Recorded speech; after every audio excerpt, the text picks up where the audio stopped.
Dingin. Itulah satu kata yang merangkum pernikahanku selama 8 tahun terakhir. Bukan hanya udara pagi Jakarta yang menusuk pendingin ruangan di kamar mewah kami, tapi sikap Bram, suamiku, dan Tanti, ibu mertuaku.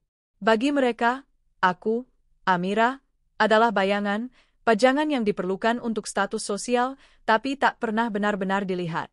Setiap malam, aku memeluk sajadah, menangis dalam diam. Doaku tak pernah berubah. Ya Allah, lembutkanlah hati suamiku, Bram, dan ibu mertuaku, Tanti. Tunjukkan mereka jalan yang benar. Beri aku kesabaran. Selama 8 tahun, kesabaran adalah sarapanku dan air mata adalah makan malamku.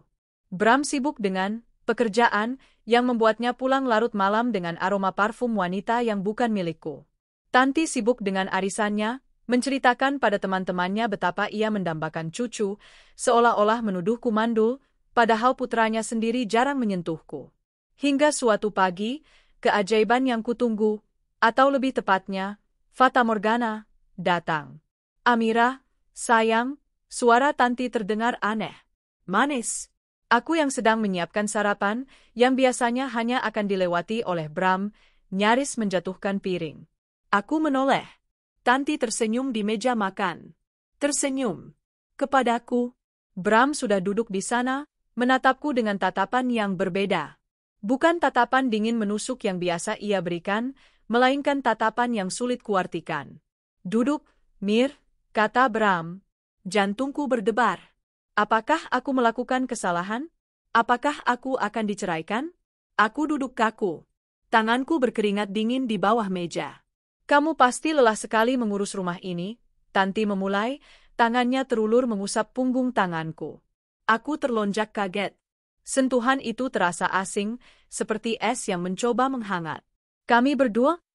Lanjut Bram, ia berdeham, kami sadar, kami terlalu sibuk belakangan ini. Kami kurang memperhatikan kamu. Aku menahan napas. Apakah doaku akhirnya terkabul? Ibumu di kampung, bagaimana kabarnya? Tanya Tanti lagi. Sudah lama sekali kamu tidak pulang, kan? 3 tahun? Aku mengangguk pelan. Sejak ayahku meninggal 3 tahun lalu, aku hanya pulang saat pemakaman. Setelah itu, Bram dan Tanti selalu punya alasan untuk menahanku di Jakarta. Kabar ibu baik, Ma. Tapi sering mengeluh rindu. Tanti dan Bram saling berpandangan, seulas senyum tulus, atau begitulah yang kupikirkan, terkembang di bibir mereka. Bram sudah siapkan sesuatu untukmu, kata Tanti. Bram mendorong sebuah amplop tebal ke arahku. Aku sudah belikan tiket pesawat untukmu. Kelas bisnis. Pulanglah, Mir. Jenguk ibumu. Habiskan waktu sebulan di sana kalau perlu. Biar kamu segar kembali. Aku membuka amplop itu dengan tangan gemetar. Benar saja, tiket pesawat atas namaku. Untuk lusa. Tapi, Mas, pekerjaanmu? Jangan khawatirkan aku, potong Bram cepat. Ada Lydia, asisten baruku. Dia sangat cekatan.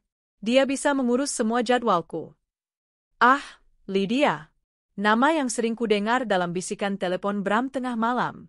Asisten yang konon lulusan luar negeri dan sangat kompeten.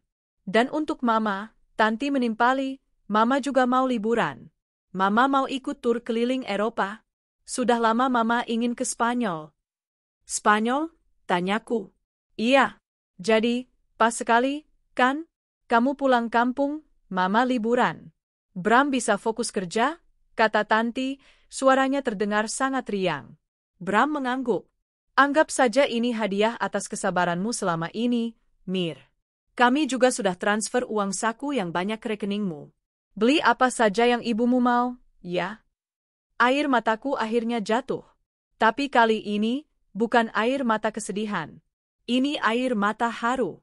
Aku terisak, berdiri, dan memeluk Tanti. Tubuhnya kaku sesaat sebelum menepuk punggungku dengan kikuk. Lalu aku beralih memeluk Bram. Terima kasih, Mas. Terima kasih, Ma. Kalian baik sekali, ucapku di sela isak tangis. Sudah. Sekarang habiskan sarapanmu. Lusa kamu berangkat, kata Bram, melepaskan pelukanku. 2 hari berikutnya adalah hari-hari paling membahagiakan dalam pernikahanku. Bram mengantarku ke salon. Tanti membelikanku beberapa baju baru untuk dipakai di kampung. Mereka memperlakukanku seperti ratu. Semua keraguan yang sempat muncul di hatiku, tentang Lydia, tentang Spanyol, lenyap tertutup oleh kebahagiaan semu ini. Bandara Soekarno-Hatta ramai seperti biasa. Bram dan Tanti mengantarku sampai ke batas check-in. Hati-hati di jalan, ya. Sampaikan salam kami untuk ibumu, kata Tanti, mencium pipiku. Telepon aku begitu sampai, Mir, ujar Bram, memelukku singkat, nikmati waktumu. Aku melambai pada mereka, berjalan menuju ruang tunggu dengan hati yang membuncah. Doaku terkabul. Mereka sudah berubah. Penerbangan terasa singkat. Aku mendarat di kota kelahiranku dan langsung disambut pelukan hangat ibu. Sebulan ke depan akan terasa indah. 2 minggu pertama berlalu dengan cepat. Aku menghabiskan waktu memanjakan ibu, memperbaiki rumah kami yang mulai rapuh, dan membelikan ibu perhiasan baru dengan uang yang diberikan Bram. Awalnya, Bram rajin menelepon. Bagaimana kabarmu, Mir? Ibu sehat? Tapi memasuki minggu ketiga, teleponnya mulai jarang. Sekalinya aku menelepon, seringkali ditolak. Sedang rapat, begitu balasnya lewat pesan singkat. Aku mencoba mengabaikan perasaan tidak enak yang mulai merayap di hatiku. Tanti tidak bisa dihubungi sama sekali, tapi itu wajar. Dia sedang di Spanyol, mungkin sibuk menikmati perjalanan. Sampai suatu sore, aku sedang duduk di teras, minum teh bersama ibu, ketika ponselku bergetar. Sebuah pesan dari Rina, sepupuku yang tinggal di Jakarta. Rina jarang menghubungiku. Pesannya singkat saja. Mir, kamu lagi di mana? Kamu baik-baik aja? Aku mengerutkan kening. Aku di kampung, Rin. Jenguk ibu. Kenapa? Pesan balasan Rina datang beberapa detik kemudian, tapi kali ini bukan teks. Itu adalah sebuah tautan ke akun Instagram. Akun gosip selebriti dan sosialita Jakarta. Coba kamu lihat ini. Ini Mas Bram, kan? Jantungku serasa berhenti berdetak. Tanganku gemetar saat membuka tautan itu. Mataku terpaku pada gambar pertama. Sebuah pesta pernikahan mewah di sebuah hotel bintang 5 di Jakarta. Dekorasi penuh mawar putih dan kristal. Dan di tengah pelaminan itu, berdiri Bram. Dia tersenyum lebar, senyum yang tak pernah kulihat selama 8 tahun pernikahan kami. Senyum bahagia yang tulus. Di sampingnya, berdiri seorang wanita muda yang cantik, mengenakan gaun pengantin yang sama megahnya. Tangannya melingkar mesra di lengan Bram. Aku mengenalinya. Lydia, asisten barunya. Slide kedua, foto keluarga. Di sana, di samping kedua mempelai, berdiri Tanti. Ibu mertuaku. Ia tersenyum semeringah, memeluk pinggang Lydia dengan penuh kasih sayang. Ia mengenakan kebaya berwarna champagne yang seragam dengan keluarga besar Bram lainnya. Keluarga besar yang seharusnya tahu bahwa Bram masih suamiku. Perutku mual. Udara serasa tersedot dari paru-paruku. Nak, kamu kenapa, Mir? Suara ibuku terdengar jauh. Aku mengabaikannya, jariku terus menggeser layar. Slide ketiga. Sebuah foto di bandara. Bukan di terminal domestik sepertiku, tapi di terminal internasional. Bram, Lydia, Tanti, dan seluruh keluarga besar Bram, paman, bibi, sepupu, berpose di depan gerbang keberangkatan. Mereka semua tertawa bahagia. Lokasi yang ditandai, Adolfo Suarez Madrid, Barajas Airport, Spain. Teks di bawah foto itu berbunyi, "Selamat berbahagia untuk pengantin baru, Bram Lydia." Sekeluarga besar ikut mengantar bulan madu ke Spanyol. So sweet. Spanyol. Bukan Tanti yang pergi berlibur sendirian. Mereka semua, suamiku, ibu mertuaku, dan seluruh keluarganya, pergi berbulan madu dengan istri barunya. Kebahagiaan yang kurasakan 2 minggu lalu terasa seperti tamparan paling keras di wajahku. Aku tidak disuruh pulang kampung karena mereka baik. Aku tidak diberi uang karena mereka perhatian. Aku dibuang. Aku diasingkan agar mereka bisa berpesta di atas penderitaanku. Mereka pikir aku bodoh. Mereka pikir aku hanya wanita kampung lugu yang bisa mereka permainkan, yang akan menangis di pelukan ibuku dan menerima nasib. Gelas teh di tanganku terlepas, pecah berkeping-keping di lantai teras. Sama seperti hatiku. Tapi di antara rasa sakit yang menghancurkan itu, sesuatu yang lain mulai tumbuh. Sesuatu yang dingin, tajam, dan gelap. Bukan lagi kesedihan. Ini adalah amarah. Aku menatap foto Tanti yang tersenyum lebar di Madrid. Aku menatap Bram yang memeluk Lydia dengan mesra. Spanyol, ya, desisku pelan, membuat ibuku terkejut. Mereka kira aku bodoh. Mereka kira aku tidak tahu apa-apa. Mereka tidak tahu siapa aku sebenarnya. Mereka tidak tahu aset apa yang diam-diam kumiliki atas namaku sendiri, warisan dari almarhum ayahku yang sengaja kusimpan rapat-rapat. Aku mengambil ponselku. Keringat dingin di tanganku kini telah mengering. Digantikan oleh tekad yang membara. Aku tidak menelepon Rina. Aku tidak menelepon Bram. Aku menelepon pengacaraku. Halo, Pak Bima.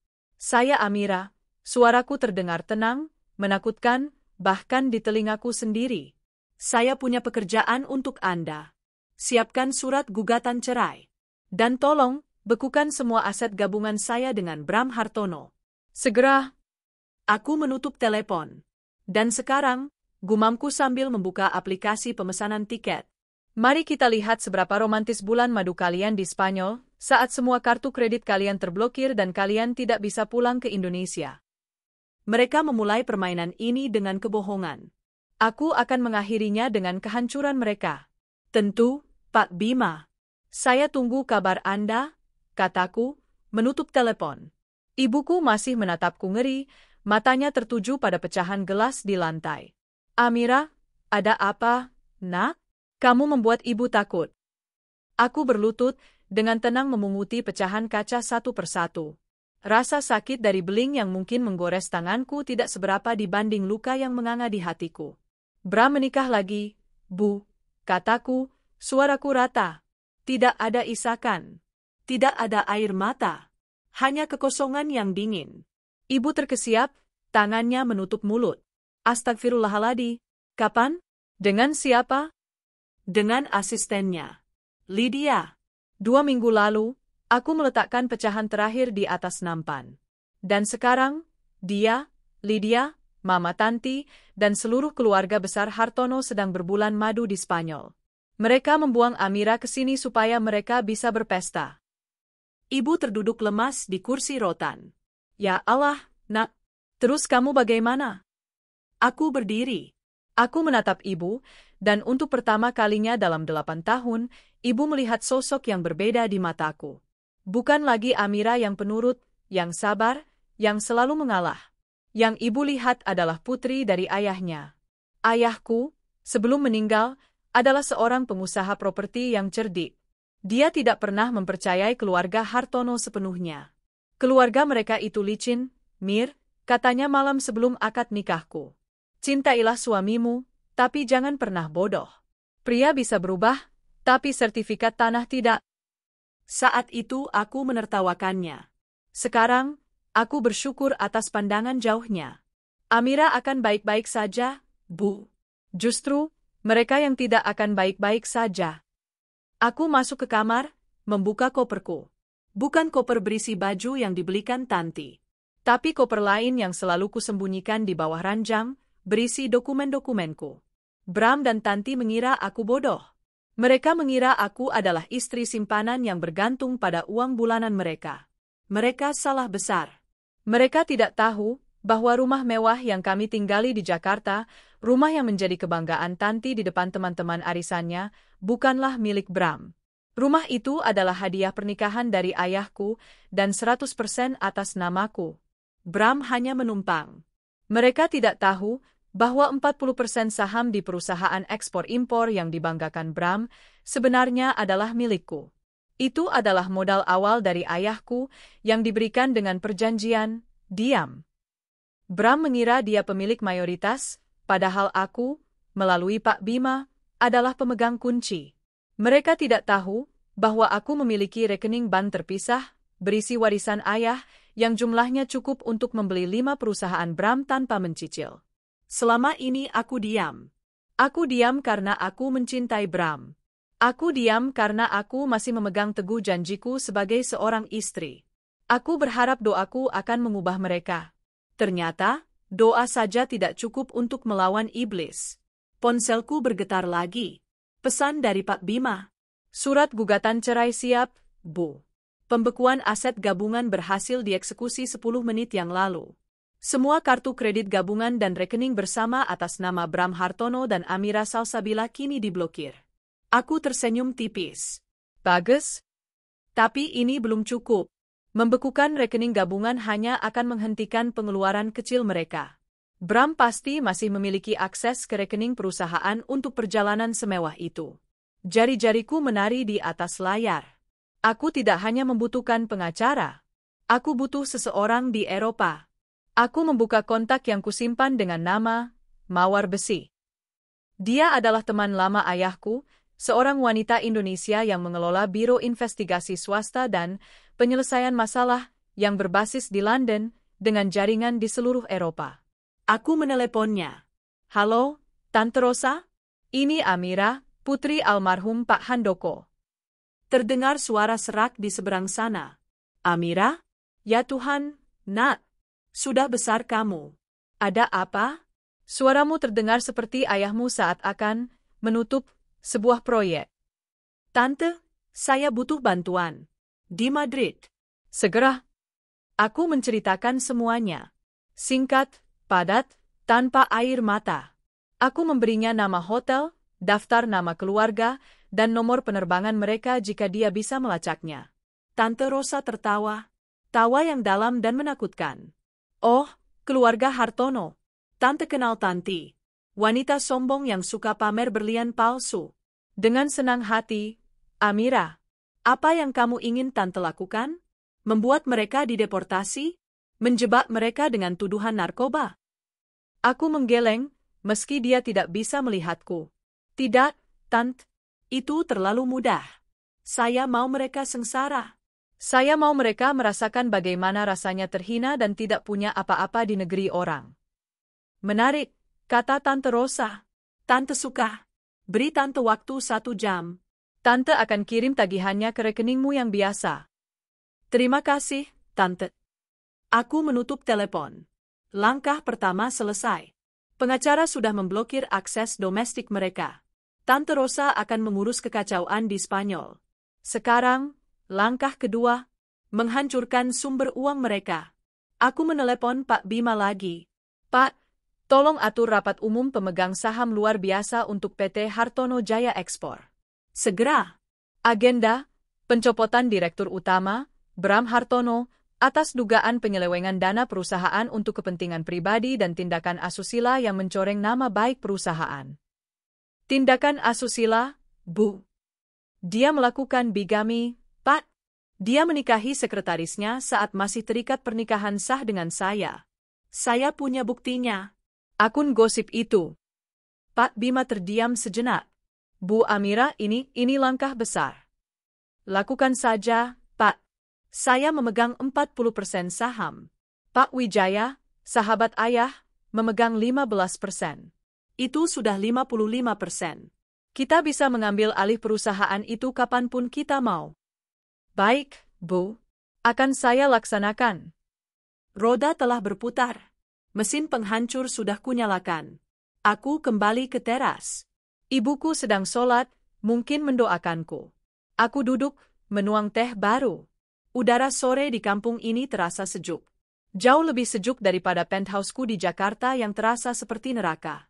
Aku mengambil ponselku dan membuka pesan yang tadi kukirimkan pada Bram. Sebuah screenshot foto pernikahannya. Lalu aku mengetik pesan baru, pesan yang akan menjadi penanda dimulainya perang ini. Kukira Spanyol indah di musim ini. Sayang sekali kalau tidak bisa pulang. Salam dari wanita bodoh yang kau buang. Aku menekan tombol kirim. Ribuan kilometer jauhnya, di penthouse suite Hotel Villa Magna, Madrid, Tanti Hartono mengangkat gelas sampanyenya. Untuk putraku, Bram. Yang akhirnya sadar dan menceraikan wanita mandul itu. Serunya, sedikit mabuk. Dan untuk istri baruku yang cantik, Lydia, sahut Bram, mencium pipi Lydia dengan mesra.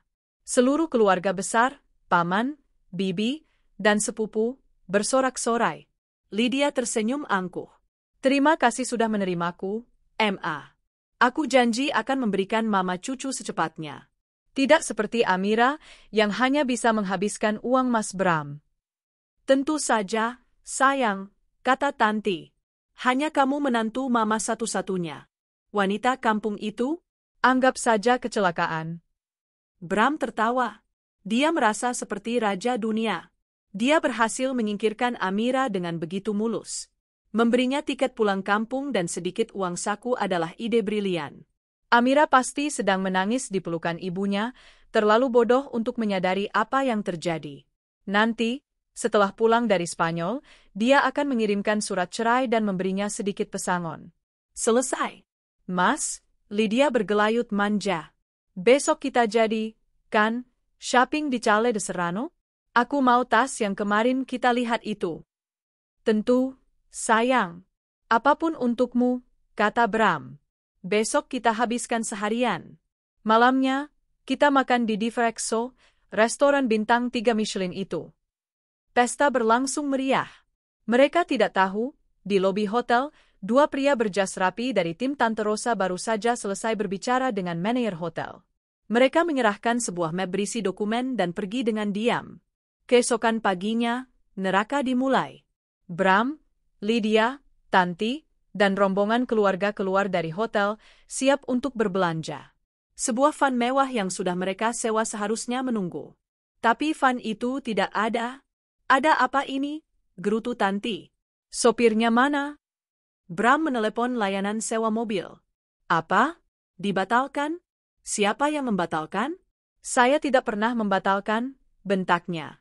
Pihak penyewa bersikeras bahwa kartu kredit yang digunakan untuk deposit tadi malam tiba-tiba ditolak, dan mereka mendapat email pembatalan dari alamat yang terverifikasi. Bram menggeram. Masalah ban. Sudahlah, kita pakai taksi saja. Mereka tiba di Calle de Serrano, distrik perbelanjaan paling mewah di Madrid. Lydia langsung masuk ke butik Loewe, menunjuk tas yang dia inginkan. Saat Bram mengeluarkan kartu kredit unlimitednya, kasir menggeseknya. Sekali. 2 kali. Lo siento, senor. Declined, kata kasir itu dengan sopan. Wajah Bram memerah. Coba lagi. Itu kartu unlimited. Kasir itu mencoba lagi. Ditolak, Tuan. Lydia menatapnya kesal. Mas, pakai kartu yang lain, dong. Malamuin, Bram mengeluarkan kartu lain. Kartu bisnis perusahaan. Ditolak. Kartu debit dari rekening bersama. Ditolak. Ini tidak mungkin, seru Bram. Tanti, yang sedang di butik sebelah, berlari menghampiri. Bram, ada apa? Kartu mama juga ditolak. Mama mau beli shawl? Keringat mulai mengucur di dahi Bram. Tenang, Ma. Ini pasti gangguan jaringan internasional. Kita bayar tunai. Bram merogoh dompetnya. Dia hanya membawa beberapa ratus euro. Tidak cukup untuk membeli tas seharga ribuan euro. Dengan menahan malu yang luar biasa, mereka meninggalkan butik itu. Bisikan para pelayan toko mengikuti mereka seperti lebah. Kita kembali ke hotel. Aku harus menelepon Ban di Jakarta, kata Bram, giginya gemeletup. Setibanya di hotel, mimpi buruk itu semakin menjadi. Kunci kamar mereka tidak berfungsi. Maaf, Tuan Hartono, kata manajer hotel yang tadi malam didatangi orang suruhan Tante Rosa. Wajahnya yang ramah kemarin kini berubah kaku dan profesional. Ada masalah dengan pembayaran Anda. Apa maksudmu? Saya sudah bayar deposit. Betul. Tapi deposit itu dibayar dengan kartu kredit yang kini dilaporkan terblokir. Kami juga menerima pemberitahuan dari bank Anda bahwa telah terjadi sengketa hukum atas rekening Anda. Sengketa apa? Suara Bram meninggi. Selain itu, lanjut manajer itu, mengabaikan pertanyaan Bram, kami mendapat informasi bahwa reservasi Anda di restoran Diverexo malam ini dan semua tur pribadi Anda, termasuk tiket pulang Anda ke Indonesia, semuanya dibatalkan. Seluruh keluarga Hartono membeku. Dibatalkan? Siapa yang membatalkan? Teriak Tanti. Kami tidak tahu, Nyonya. Tapi sistem kami menunjukkan semua pembayaran ditarik kembali karena terkait dengan akun yang sedang diselidiki atas dugaan penipuan. Penipuan. Kata itu menggema di lobi yang mewah. Anda mengusir kami? Tanya Bram, suaranya bergetar. Tidak, Tuan. Tapi kami tidak bisa memberikan layanan lebih lanjut, termasuk akses ke kamar suite Anda, sampai Anda memberikan jaminan pembayaran yang baru. Dengan uang tunai atau kartu kredit yang valid. Bram menatap keluarganya. Mereka semua menatapnya. Uang tunai gabungan mereka tidak akan cukup untuk membayar 1 malam lagi di penthouse itu, apalagi membeli 15 tiket baru pulang ke Indonesia. Mereka terdampar. Saat itulah ponsel Bram bergetar. Sebuah pesan masuk. Dari Amira. Dia membukanya. Matanya membelalak melihat screenshot foto pernikahannya di akun gosip. Dan di bawahnya, ada pesan. Kukira Spanyol indah di musim ini. Sayang sekali kalau tidak bisa pulang. Salam dari wanita bodoh yang kau buang. Darah serasa surut dari wajah Bram. Ini bukan gangguan ban. Ini bukan kecelakaan. Ini adalah serangan. Amira, raungnya di tengah lobi hotel. Kurang ajar. Tanti dan Lydia berlari melihat pesan itu. Wajah mereka pucat pasi. Dia tahu, bisik Lydia, ketakutan. Dia menjebak kita, pekik Tanti. Bram, telepon dia. Suruh dia berhenti. Ancam dia. Bram dengan tangan gemetar mencoba menelepon Amira. Nomornya tidak aktif. Dia mencoba menelepon kantornya di Jakarta. Tidak ada yang mengangkat. Dia mencoba menelepon bannya. Yang dia dapatkan hanyalah nada sibuk. Saat itulah dia menerima email. Email resmi dari Dewan Direksi PT Hartono Jaya Ekspor. Subjek, pemberitahuan suspendi dan undangan RSOB. Dengan hormat. Sehubungan dengan adanya dugaan penyelewengan dana perusahaan dan tindakan asusila berupa pernikahan kedua, bigami, saat masih terikat pernikahan sah Dewan Direksi yang bertindak atas nama pemegang saham mayoritas, 55%, dengan ini menskors Anda, Bram Hartono, dari jabatan Direktur Utama, efektif segera. Semua aset perusahaan atas nama Anda telah dibekukan. Ponsel itu terlepas dari genggaman Bram. Dia bukan hanya terdampar. Dia bukan hanya bangkrut. Dia sudah tamat. Di seberang lobi, 2 orang suruhan Tante Rosa mengamati pemandangan itu. Pria pertama tersenyum. Pesan terkirim. Pria kedua mengambil foto Bram yang terduduk lemas di lantai lobi, Tanti yang pingsan, dan Lydia yang menangis histeris. Dia mengirimkan foto itu ke Tante Rosa, yang kemudian meneruskannya ke Amira. Di teras rumahnya di kampung, Amira melihat foto itu. Dia tidak tersenyum. Dia hanya menatap sawah di depannya, menyesap tehnya yang mulai mendingin. Fase pertama selesai. Sekarang, saatnya fase kedua, mengambil kembali apa yang menjadi miliknya. Ponsel itu jatuh dari genggaman Bram. Bunyi benturannya di lantai marmer lobi yang mewah terdengar memekakkan, memecah keheningan sesaat yang tercipta dari kengerian. Lydia adalah yang pertama bereaksi. Bukan dengan tangisan, tapi dengan pekikan tajam. Apa maksudnya itu, Mas? Apa maksudnya, diskors? Kamu dipecat? Tanti, yang baru saja siuman dari pingsannya, terhuyung. Pecat? Bram? Enggak mungkin. Itu perusahaan kamu, Bram. Itu perusahaan ke? Tuan, Nyonya, suara manajer hotel kembali terdengar, kali ini lebih tegas. 2 petugas keamanan hotel yang bertubuh besar sudah berdiri di belakangnya. Anda dan rombongan Anda membuat keributan. Tamu-tamu lain terganggu. Persetan dengan tamu lain, teriak Bram, wajahnya yang pucat kini memerah karena amarah dan malu. Dia menatap manajer itu dengan putus asa. Anda tidak mengerti. Ini jebakan. Istri saya, mantan istri saya menjebak kami. Manajer itu memasang wajah tanpa ekspresi. Dia sudah mendengar 1001 alasan dari tamu yang tidak bisa membayar. Itu masalah pribadi Anda, Tuan. Masalah kami adalah tagihan Anda yang belum terbayar. Anda harus mengosongkan suite Anda sekarang juga. Barang-barang Anda akan kami tahan di gudang sampai Anda melunasi sisa tagihan. Apa? Pekik keluarga besar itu serempak. Kalian tidak bisa melakukan ini, seru Paman Rahmat, Paman Bram.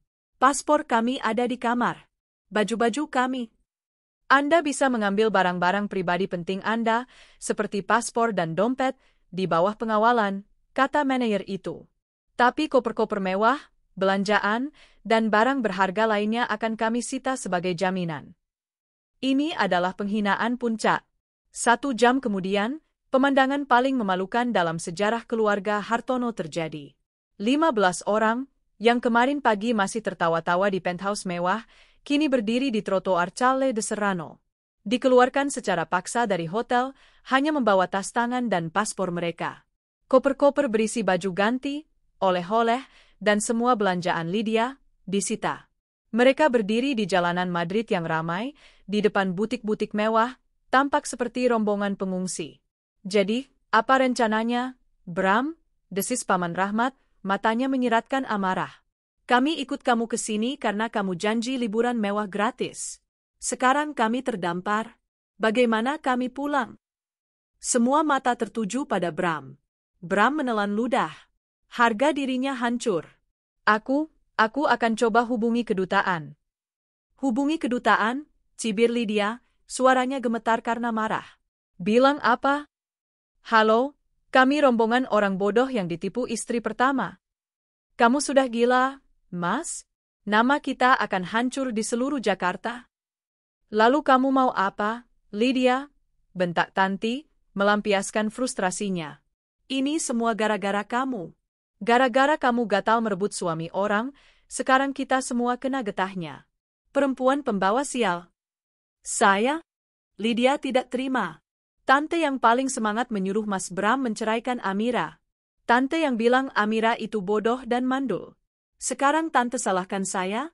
Harusnya Tante sadar, dari dulu Tante dan anak kesayangan Tante ini cuma numpang hidup di atas kekayaan Amira. Plak! Sebuah tamparan keras mendarat di pipi Lydia. Bukan dari Tanti, tapi dari Bram. Tutup mulutmu, geram Bram. Lydia memegang pipinya, matanya membelalak kaget, sebelum berubah menjadi kebencian murni. Kamu pukul aku. Keluarga besar itu terdiam. Drama di depan mereka lebih buruk dari telenovela manapun. Sudah cukup, teriak Paman Rahmat. Kita tidak bisa bertengkar di jalan ini. Kita harus cari penginapan murah. Kumpulkan semua sisa uang tunai kalian. Sekarang, dengan enggan, mereka mulai merogoh saku dan tas. Euro yang mereka siapkan untuk berfoya-foya kini harus digunakan untuk bertahan hidup. Setelah dihitung, jumlahnya menyedihkan. Cukup untuk menyewa beberapa kamar di pension, penginapan murah, di pinggiran kota selama beberapa hari. Mereka harus berdesak-desakan naik metro, bau keringat dan keputusasaan menguar dari rombongan yang tadinya wangi parfum mahal itu. Bulan madu termewah di Eropa kini resmi berubah menjadi perjalanan menuju neraka. Sementara itu, di Indonesia, Amira baru saja mendarat di Bandara Soekarno-Hatta. Dia tidak kembali ke penthouse. Dia check-in di suite terbaik Hotel Mulia. Langkah pertamanya adalah transformasi. Dia memanggil penata rambut, penata rias, dan personal shopper terbaik ke kamarnya. Saya ingin penampilan baru, kata Amira kepada mereka. Potong rambut saya sebahu. Warnai dengan warna yang lebih tegas. Saya tidak mau lagi terlihat seperti ibu rumah tangga yang sabar. Saya mau terlihat seperti pemilik. Sore itu, Amira yang lama telah mati. Yang muncul adalah Amira yang baru. Rambutnya yang panjang dan kusam kini menjadi bob hitam legam yang tajam dan berkelas. Pakaiannya yang dulu selalu daster atau gamis longgar, kini berganti menjadi blazer setelan celana berwarna navy blue yang dijahit sempurna, dipadu kemeja sutra putih dan sepatu hak tinggi Manolo Blahnik, dibeli dengan uangnya sendiri. Wajahnya dirias tipis namun tegas. Matanya yang dulu selalu sendu, kini menatap tajam, penuh perhitungan. Selamat sore, Pak Bima. Sapanya, saat sang pengacara tiba di lobi hotel. Pak Bima nyaris tidak mengenalinya. Dia ternganga sesaat. Bu Amira? Anda luar biasa. Terima kasih, Pak, kata Amira, suaranya tetap tenang. Bagaimana persiapan untuk RUPSLB besok? Semua siap, Bu. Undangan sudah dikirim. Agenda sudah ditetapkan. Tapi, kubu Bram pasti akan melawan. Mereka masih memegang sekitar 30% saham yang tersebar di keluarga dan kroni-kroninya. Tidak masalah, kata Amira. Saya dan Pak Wijaya memegang 55%. Itu sudah cukup. Yang penting adalah eksekusinya. Anda yakin siap, Bu? Menghadapi mereka semua? Amira tersenyum tipis. Pak, saya sudah 8 tahun menghadapi Tanti dan Bram setiap hari. Menghadapi dewan direksi yang korup rasanya akan seperti liburan. Keesokan harinya, ruang rapat utama di gedung PT Hartono Jaya Ekspor penuh ketegangan. Para pemegang saham minoritas dan direksi yang loyal pada Bram berkumpul, berbisik-bisik. Mereka sudah mendengar desas-desus skorsing Bram, tapi mereka mengira ini hanya gertakan. Di mana Bram? Kenapa dia tidak ada di sini? Tanya salah satu direktur. Paling sedang di Spanyol, mengurus proyek barunya. Sahut yang lain, terkekeh mesum, merujuk pada Lydia. Pintu terbuka. Pak Bima masuk, diikuti oleh Pak Wijaya, pemegang saham tertua yang dihormati. Dan di belakang mereka, berjalan Amira. Seluruh ruangan terdiam. Mereka mengenali wajah itu, tapi tidak dengan auranya. Ini bukan Amira yang biasa datang membawakan makan siang untuk suaminya sambil menunduk. Ini adalah seorang ratu yang datang untuk merebut kembali singgasananya. Selamat pagi, suara Amira terdengar jelas dan tenang, menggema di ruangan melalui mikrofon. Bagi yang belum mengenal saya Amira Salsabila, pemegang 40% saham perusahaan ini. Dan mulai hari ini, saya yang akan memimpin rapat. Seorang loyalis Bram berdiri. Apa-apaan ini? Di mana direktur utama kami, Pak Bram Hartono? Tuan Bram Hartono, jawab Amira, menatap lurus ke pria itu. Telah diskors sementara karena melanggar anggaran dasar perusahaan pasal 12 ayat 3 mengenai tindakan yang mencoreng nama baik perusahaan dan pasal 15 ayat 1 mengenai penyalahgunaan fasilitas dan dana perusahaan untuk kepentingan pribadi. Pak Bima segera menampilkan bukti-bukti di layar besar. Foto pernikahan Bram dan Lydia. Bukti transfer dana perusahaan ke rekening agen perjalanan mewah untuk 15 orang ke Spanyol. Bukti pembelian perhiasan untuk Lydia menggunakan kartu kredit korporat. Ruangan itu gempar. Atas dasar itu, lanjut Amira, suaranya memotong keributan, saya, sebagai pemegang saham mayoritas bersama Pak Wijaya, mengajukan mosi tidak percaya dan pencopotan Tuan Bram Hartono dari jabatannya, serta menuntut audit forensik penuh terhadap semua direksi yang terlibat. Pak Wijaya berdiri. Saya mendukung penuh mosi ini. Perusahaan ini sudah terlalu lama digerogoti oleh korupsi keluarga Hartono. Saatnya bersih-bersih. Voting dilakukan secara terbuka. 55% melawan 30%, sisanya abstain karena takut. Ketukan palu dari Pak Bima terdengar. Resmi, Tuan Bram Hartono diberhentikan secara tidak hormat. Sesuai anggaran dasar, pemegang saham mayoritas, Ibu Amira Salsabila, diangkat menjadi pejabat direktur utama yang baru. Amira berdiri. Dia tidak tersenyum. Terima kasih, katanya singkat. Rapat pertama saya sebagai direktur utama akan dimulai sekarang. Agenda pertama, membatalkan semua kartu kredit korporat.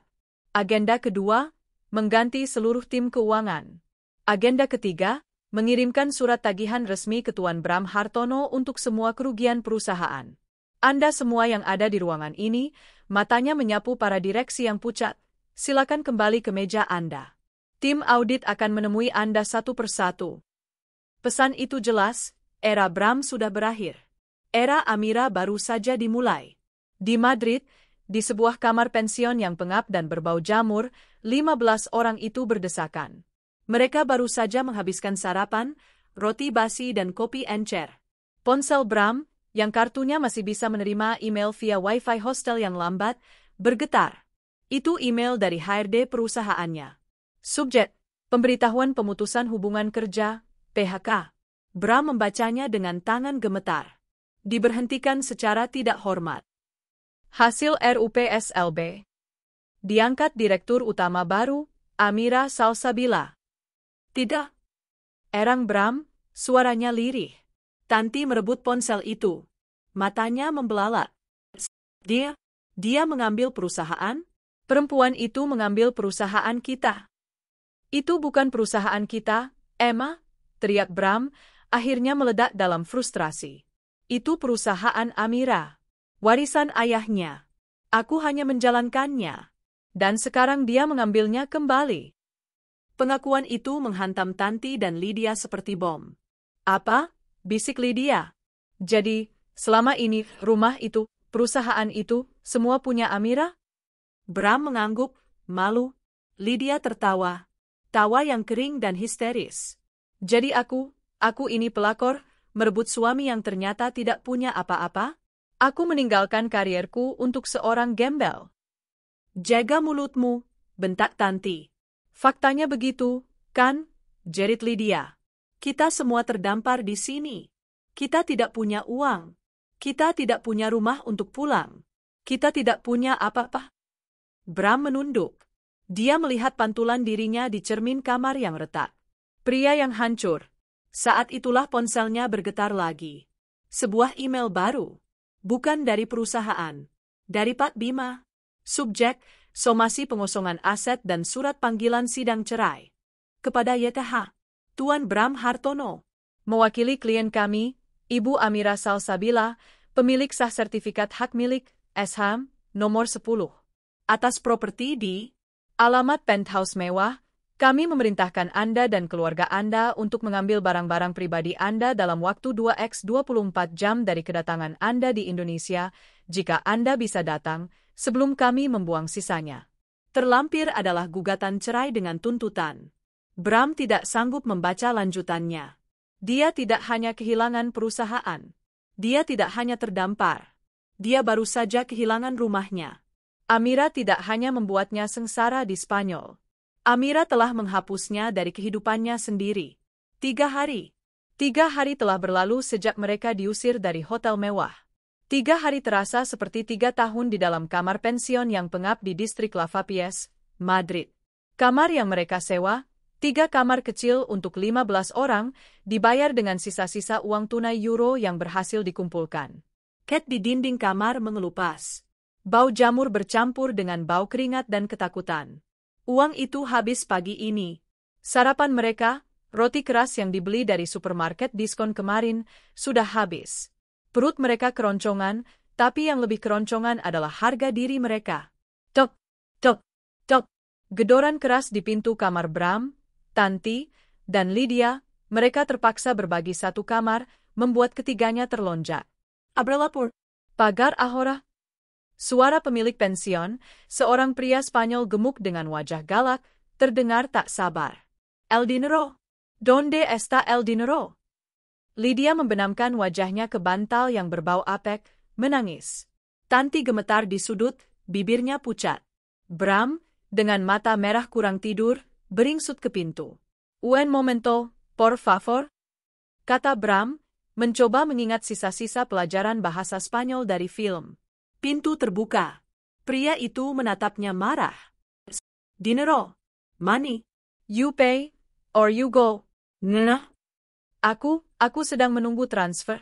Bohong Bram. Ada masalah bank di negara saya. Beri saya 1 hari lagi. Huh? Pria itu mendorong Bram ke samping. Fuera. Todos fuera. Dia berteriak ke koridor, memanggil Paman Rahmat dan yang lainnya di kamar sebelah. Policia.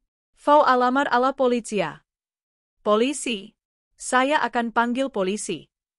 Ancaman kata, policia, adalah pemicunya. Keluarga besar Hartono, yang selama 3 hari terakhir hanya saling menyalahkan dalam bisikan, kini panik.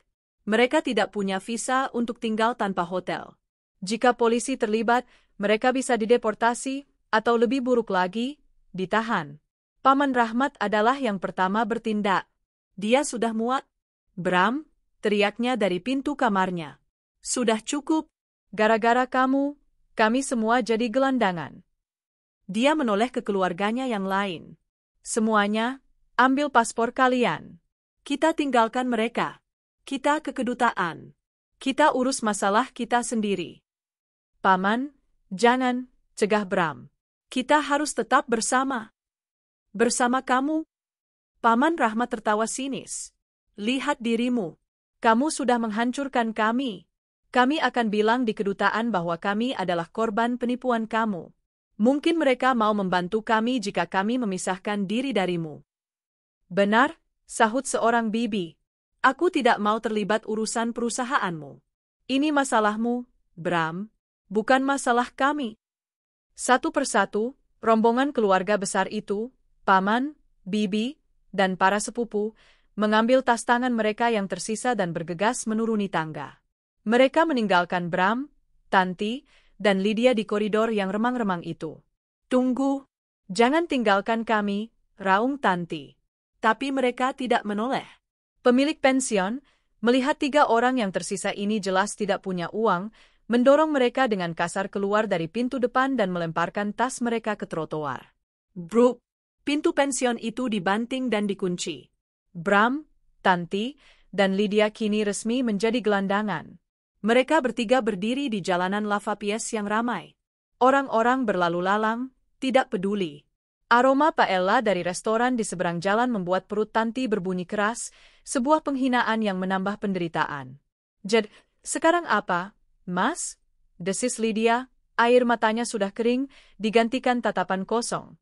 Gaun seharga puluhan juta yang ia pakai saat diusir dari hotel mewah kini kotor dan lecet. Kita ke kedutaan juga," kata Bram, suaranya lemah. "Lalu bilang apa?" bentak Tanti, frustrasinya meledak. "Kita diusir dari hotel? Kita tidak punya uang? Ini memalukan, Bram. Ini semua gara-gara perempuan ular itu.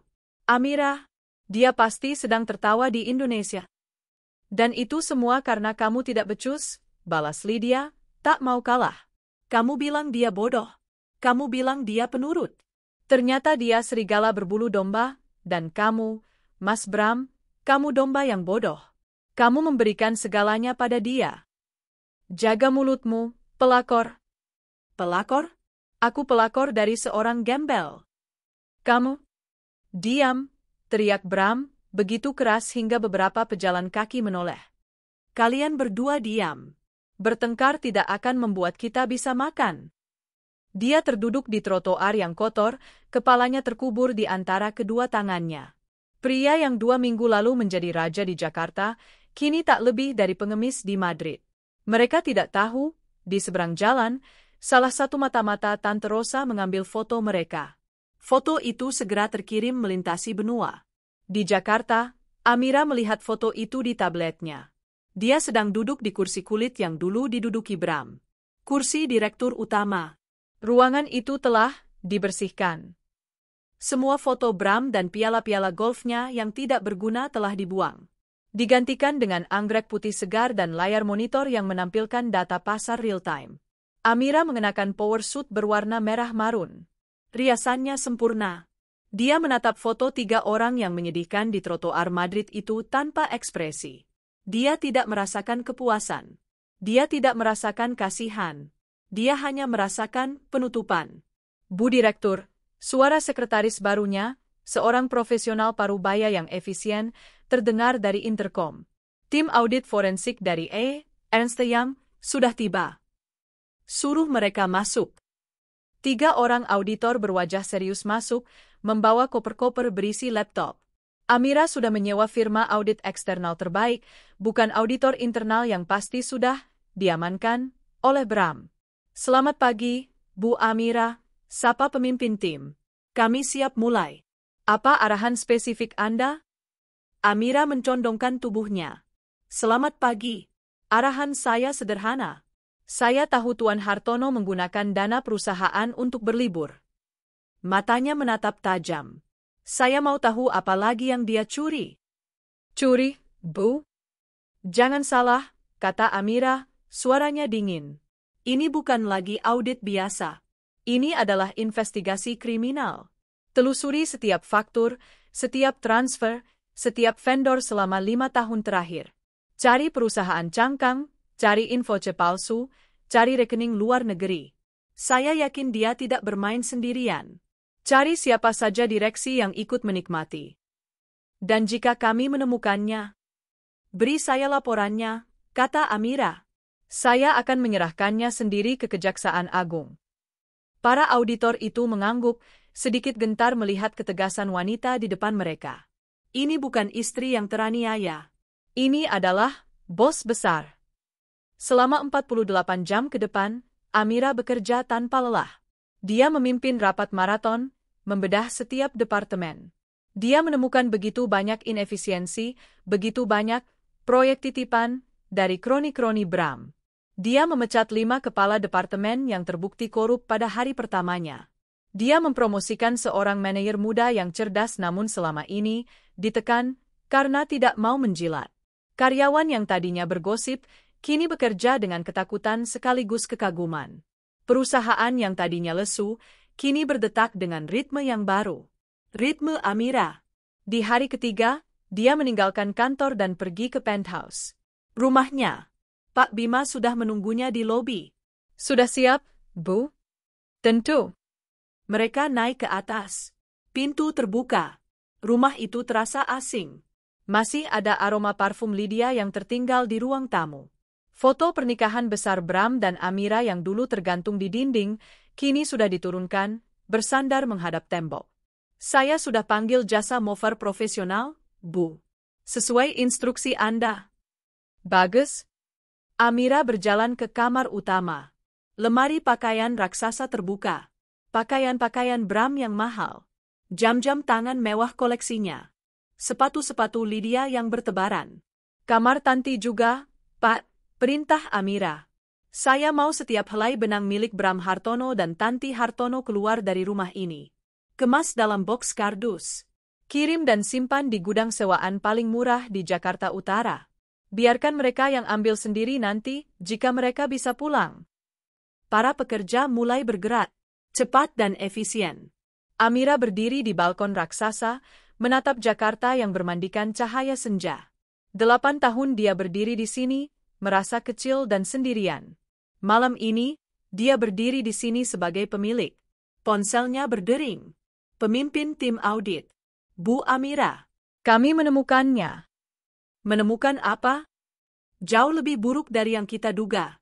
Ini bukan sekadar info palsu. Ini penggelapan sistematis. Tuan Bram membuat 3 perusahaan cangkang di Singapura.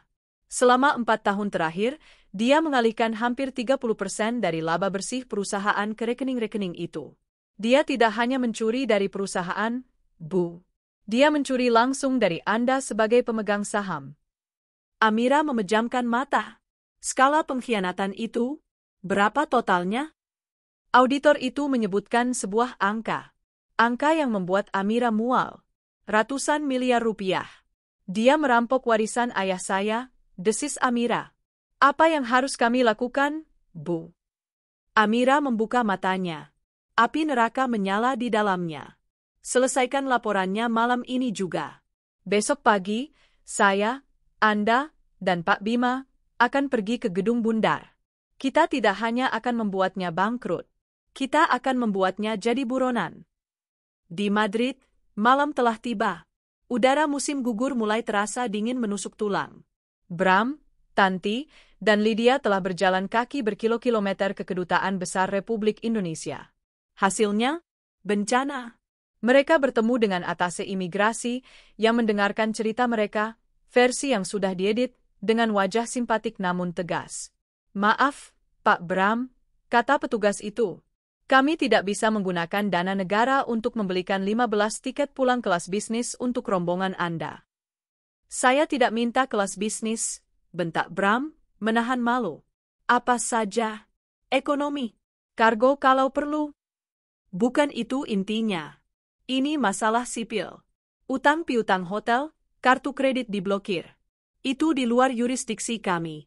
Kami bisa membantu menerbitkan surat perjalanan laksana paspor, SPLP, jika paspor Anda hilang. Kami bisa membantu menghubungi keluarga di Indonesia untuk meminta kiriman uang. Keluarga kami tidak bisa dihubungi, bohong Bram. Kalau begitu, satu-satunya yang bisa kami tawarkan adalah pinjaman repatriasi darurat. Petugas itu melihat data mereka di komputer. Anda harus menandatangani surat utang kepada negara. Dan, sepertinya nama Anda baru saja masuk dalam daftar cekal yang diteruskan oleh Interpol. Dunia Bram serasa runtuh. Apa? Interpol? Kenapa? Saya tidak punya detailnya, Pak. Tapi ada laporan masuk dari Jakarta pagi ini.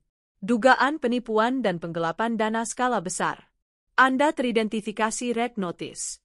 Maaf, Pak Bram. Anda tidak bisa kami pulangkan. Anda dalam status DPO, daftar pencarian orang. Tanti pingsan. Kali ini nyata. Lydia menatap Bram dengan ngeri. Penggelapan?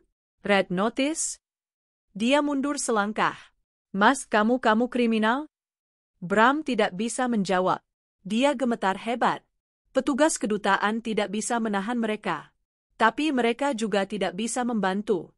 Malam itu, Bram, Tanti, yang sudah siuman dan kini histeris, dan Lydia, yang terdiam 1000 bahasa, kembali ke jalanan. Mereka tidak punya tujuan. Mereka tidak bisa pulang. Mereka tidak punya uang. Mereka kini buronan internasional. Amira benar. Dia tidak hanya membuat mereka sengsara. Dia telah membuat mereka tidak bisa kembali. Mereka terperangkap dalam neraka yang mereka ciptakan sendiri di sebuah negeri yang asing. Malam di Madrid tidak memiliki belas kasihan. Suhu anjlok. Angin musim gugur yang tajam terasa seperti silet di kulit Tanti yang tipis. Mereka telah diusir dari pension itu di sore hari, dan kini, malam menjelang, mereka tidak punya tempat berteduh. Lydia adalah yang pertama pecah. Mereka bertiga duduk di bangku batu yang dingin di Plaza Mayor, sementara turis-turis yang bahagia tertawa dan makan tapas di restoran-restoran di sekitar mereka. Aroma bawang putih dan udang panggang yang terbawa angin membuat perut mereka kejang karena lapar. Aku tidak bisa, desis Lydia, suaranya serak karena menangis dan dehidrasi. Aku tidak mau mati di sini. Lalu kamu mau apa? Hah? Semprot Tanti, giginya gemeletup. Kita ini buronan. Kita tidak punya uang sepeser pun. Aku masih punya ini. Lydia menyentuh lehernya. Sebuah kalung berlian tipis, hadiah dari Bram saat mereka memulai perselingkuhan. Tanti dan Bram tidak menyadarinya karena tersembunyi di balik kerah bajunya. Mata Tanti membelalak. Berlian? Berikan padaku. Kita bisa jual itu untuk makan. Tidak. Lydia melompat mundur, melindungi kalungnya. Ini punyaku. Bukan punya kita. Kita sudah tidak ada lagi. Lydia, jangan bodoh. Bram mencoba menengahi, suaranya putus asa. Kita butuh uang itu untuk... Untuk apa, Mas? Potong Lydia, tawanya terdengar histeris. Untuk menyewa kamar semalam lagi? Lalu besok apa? Kamu sudah selesai. Hancur. Kamu buronan Interpol. Aku tidak mau ikut terseret. Aku masih muda. Aku masih cantik. Lydia menatap Bram dengan kebencian yang murni. Aku mengorbankan karierku yang bagus untukmu. Kukira aku akan jadi nyonya besar. Ternyata aku jadi pelakor dari seorang gembel yang menumpang hidup pada istrinya. Kamu memalukan. Tanpa menoleh lagi, Lydia berlari ke arah keramaian. Dia menghampiri sepasang polisi, menangis, menunjuk-nunjuk Bram dan Tanti. Apa yang dia lakukan? Pekik Tanti. Bram sadar. Dia mengorbankan kita. Lai? Bram menarik tangan Tanti yang lemah, berlari tertatih-tatih menyusuri ganggang sempit Madrid, menjauhi plaza. Mereka bisa mendengar peluit polisi di kejauhan. Lydia, sementara itu, menggunakan taktik wanita tersakiti. Dia menjelaskan kepada polisi, dengan bahasa Inggris yang terbata-bata, bahwa dia adalah korban penipuan Bram, bahwa paspornya disita oleh Bram, dia menyembunyikannya di dalam bajunya, dan dia hanya ingin pulang. Dia menawarkan kalungnya sebagai bukti bahwa dia punya aset sendiri dan bukan bagian dari komplotan. Para polisi, melihat wanita cantik yang menangis histeris dan 2 orang yang lari, lebih percaya pada cerita Lydia. Mereka membawanya ke kantor polisi untuk perlindungan saksi. Lydia tahu apa yang dia lakukan. Dia memisahkan diri dari kapal yang karam. Dia mungkin akan dideportasi, tapi setidaknya dia akan pulang. Dia tidak akan mati kedinginan di jalanan Madrid. Tinggallah Bram dan Tanti. Mereka bersembunyi di sebuah gang yang gelap dan bau pesing di belakang tumpukan kotak kardus. Dia mengkhianati kita, isak Tanti, tubuhnya merosot ke dinding yang lembab. Anakku, Mama apa? Mama dingin. Bram menatap ibunya. Wanita sombong yang dulu selalu menghinanya karena tidak bisa memberi cucu, wanita yang selalu pamer kemewahan, kini terlihat seperti pengemis tua. Rambutnya yang biasa disasak rapi kini lepek dan kotor. Kebaya mahal yang ia pakai kini robek. Dan itu semua salahnya. Bram merasakan gelombang keputusasaan yang begitu pekat hingga ia nyaris tidak bisa bernapas. Tidak ada jalan keluar. Dia tidak bisa pulang. Dia tidak bisa bertahan di sini. Malam itu, untuk pertama kalinya, mereka tidur di jalanan. Bram tidak tidur. Dia duduk, memeluk ibunya yang gemetar kedinginan, mendengarkan suara batuknya yang semakin parah. Setiap kali melihat lampu mobil patroli, jantungnya serasa copot. Dia adalah buronan. Dia adalah gelandangan. Dan dia telah menyeret ibunya ke neraka bersamanya. Di belahan dunia lain, di Jakarta, matahari baru saja terbit. Amira berdiri di depan cermin besar di kamar penthouse-nya. Rumah itu sudah dibersihkan. Semua jejak Bram, Lydia, dan Tanti telah lenyap, diangkut ke gudang kumuh di Jakarta Utara. Dia telah memanggil desainer interior, mengubah apartemen yang dingin dan minimalis itu menjadi rumah yang hangat namun tetap memancarkan kekuasaan. Hari ini adalah hari penting. Konferensi pers. Amira mengenakan setelan blazer berwarna putih gading. Tegas, bersih, dan kuat. Rambutnya ditata rapi. Wajahnya yang dulu selalu terlihat lelah dan sendu, kini bersinar dengan energi baru. Dia menatap pantulan dirinya. Kamu bisa, bisiknya. Ruang serbaguna di kantor PT Hartono Jaya Ekspor, yang akan segera ia ganti namanya, penuh sesak oleh wartawan. Berita tentang CEO yang kabur, pengambil alihan dramatis oleh istri yang dibuang, dan keterlibatan Interpol adalah berita terpanas di dunia bisnis. Amira berjalan ke podium. Lampu kilat kamera menyambutnya. Dia tidak gentar.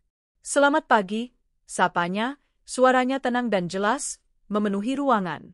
Saya Amira Salsabila, direktur utama baru dari perusahaan ini. Seorang wartawan langsung bertanya, Bu Amira, bisa Anda konfirmasi status Tuan Bram Hartono? Benarkah dia kabur dan menjadi buronan Interpol atas laporan Anda? Amira menatap lurus ke kamera. Saya di sini bukan untuk membahas drama rumah tangga. Saya di sini untuk membahas kejahatan korporasi. Yang saya laporkan bukan suami saya. Yang saya laporkan adalah seorang kriminal yang kebetulan adalah mantan suami saya. Penekanan pada kata mantan itu tajam. Audit forensik independen, lanjutnya, telah menemukan bukti tak terbantahkan bahwa Tuan Bram Hartono bersama beberapa direksi lain telah secara sistematis menggelapkan dana perusahaan ini, dana milik pemegang saham, dana milik karyawan, ke perusahaan cangkang di luar negeri. Jumlahnya mencapai ratusan miliar rupiah. Ruangan itu terkesiap. Jadi, lanjut Amira, ini bukan istri yang balas dendam. Ini adalah seorang pemimpin yang menyelamatkan perusahaannya. Perusahaan ini adalah warisan almarhum ayah saya. Saya tidak akan membiarkan tikus-tikus menggerogotinya sampai habis. Apa langkah Anda selanjutnya, Bu?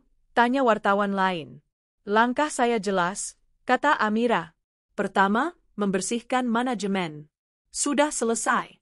Kedua, berkoordinasi penuh dengan Kejaksaan Agung dan otoritas internasional untuk mengejar aset yang dicuri. Proses itu sedang berjalan. Mata Amira menyapu ruangan. Dan ketiga, yang paling penting, membawa perusahaan ini maju. Era Hartono yang korup sudah selesai. Era baru yang transparan, profesional, dan berintegritas telah dimulai. Nama perusahaan ini akan segera kita ganti menjadi Salsabila Group. Terima kasih. Amira berjalan turun dari podium di tengah rentetan pertanyaan yang diteriakkan. Dia tidak menoleh. Dia telah menetapkan narasinya. Dia bukan lagi Amira istri Bram. Dia adalah Amira Salsabila, bos besar Salsabila Group. Dia kembali ke ruangannya. Pak Bima dan Pak Wijaya menyambutnya dengan tepuk tangan. Luar biasa, Bu. Anda mengendalikan ruangan itu, puji Pak Wijaya. Itu baru permulaan, kata Amira. Pak Bima, bagaimana dengan rumah ini? Gugatan cerai sudah masuk. Dengan bukti bigami dan penggelapan, ini akan jadi putusan Versteeg tanpa kehadiran tergugat. Hakim akan mengabulkan 100% tuntutan Anda. Rumah ini, aset-aset atas nama Anda, semua aman. Tuntutan ganti rugi material dan imaterial juga akan dikabulkan. Bagus. Sekarang, saya mau ibu saya dijemput dari kampung. Suruh tim terbaik menjemputnya. Saya mau ibu tinggal di sini, di penthouse ini, dengan layak. Segera, Bu. Ponselnya bergetar. Telepon dari Tante Rosa. Amira, sayang. Berita bagus, suara Tante Rosa terdengar ceria. Tim Tante di Singapura, bekerja sama dengan otoritas di sana berkat red notice itu, berhasil membekukan ketiga rekening perusahaan cangkang itu. Bram tidak akan bisa menyentuh uang ratusan miliar itu sepeser pun. Amira tersenyum. Senyum tulus pertama. Tapi apa uangnya bisa kembali, Tante? Bisa. Tapi butuh proses hukum perdata antar negara. Yang penting, mereka tidak bisa menggunakannya untuk kabur atau hidup mewah. Uang itu beku. Sama seperti nasib mereka di Madrid. Bagaimana kabar mereka? Kabar terbaru, Tante Rosa tertawa kecil, si pelakor muda, Lydia, menyerahkan diri ke polisi. Dia akan dideportasi sebagai saksi korban. Cerdik juga dia. Tinggal si anak mami dan maminya. Mereka terlihat tadi pagi di dekat stasiun Atocha, tidur di antara gelandangan lain. Ibunya sepertinya sakit. Amira terdiam sejenak. Jangan kasihan, Mir, kata Tante Rosa. Itu pilihan mereka. Saya tidak kasihan, kata Amira, suaranya kembali dingin. Saya hanya memastikan hukuman mereka setimpal. Terima kasih, Tante. Amira menutup telepon. Dia melihat keluar jendela kantornya. Jakarta terbentang di bawahnya. Dia telah mengambil kembali segalanya. Dia membuktikan bahwa dia lebih bahagia, lebih kuat, dan lebih berkuasa tanpa mereka. Permainan telah selesai. Dan dia adalah pemenangnya. 1 minggu. Bagi Amira di Jakarta, 1 minggu adalah waktu untuk membangun kembali sebuah imperium. Bagi Bram dan Tanti di Madrid, 1 minggu adalah perjalanan menuju dasar neraka. Di Jakarta, lift pribadi penthouse itu berdenting pelan. Pintunya terbuka. Ibunda Amira, Bu Lastri, melangkah keluar. Matanya yang teduh menatap takjub ke sekeliling. Ruang tamu yang dulu dingin dan kaku, kini telah diubah oleh Amira. Ada sofa beludru yang empuk berwarna teal, karpet tebal yang hangat, dan foto besar Amira dan ibunya yang tersenyum bahagia. Foto dari acara kelulusan Amira, terpajang di dinding, menggantikan lukisan abstrak mahal yang dulu disukai Tanti. Ya Allah, Nak. Bu Lastri menyentuh vas berisi bunga lili segar di meja. Ini rumahmu. Amira, yang kini terlihat 100 kali lebih segar dan bercahaya, keluar dari dapur. Bukan dengan setelan kerjanya, tapi dengan kaos rumah yang nyaman. Ia tersenyum, senyum tulus yang 8 tahun ini hilang. Bukan, Bu, kata Amira, memeluk ibunya erat. Ini rumah kita. Bu Lastri menangis haru. Ibu kira kamu menderita di Jakarta. Ternyata? Amira menderita, Bu. Dulu, kata Amira, suaranya melembut. Tapi Amira yang itu sudah tidak ada. Sekarang, Amira mau ibu tinggal di sini. Menikmati sisa hidup ibu dengan tenang. Amira mengajak ibunya ke kamar tamu termewah yang memiliki pemandangan kota Jakarta. Ini kamar ibu. Berbeda dengan kamar Bram dan Tanti yang kini kosong melompong, kamar ini sudah diisi dengan semua kesukaan ibunya. Mukena baru yang paling bagus, sajadah tebal, dan koleksi buku-buku agama. Amira, Bu Lastri duduk di tepi ranjang, menatap putrinya. Bagaimana dengan mereka? Wajah Amira mengeras sesaat sebelum kembali tenang. Mereka sedang membayar apa yang mereka tanam, Bu. Ibu tidak perlu khawatirkan mereka lagi. Sekarang, fokus kita adalah Salsabila Group. Kehidupan baru Amira dimulai. Pagi hari, dia adalah bos besar. CEO Amira Salsabila. Dia memimpin rapat dengan ketegasan yang membuat para direksi tua gemetar. Dia membatalkan proyek-proyek fiktif, menegosiasikan ulang kontrak-kontrak yang merugikan, dan dalam 1 minggu, berhasil menstabilkan harga saham perusahaan yang sempat goyah. Karyawan kini menghormatinya. Mereka melihatnya sebagai penyelamat, bukan sebagai istri yang teraniaya. Dia adil, dia cerdas, dan dia tidak mentolerir kemalasan. Sore hari, dia adalah Amira, seorang anak. Dia pulang tepat waktu.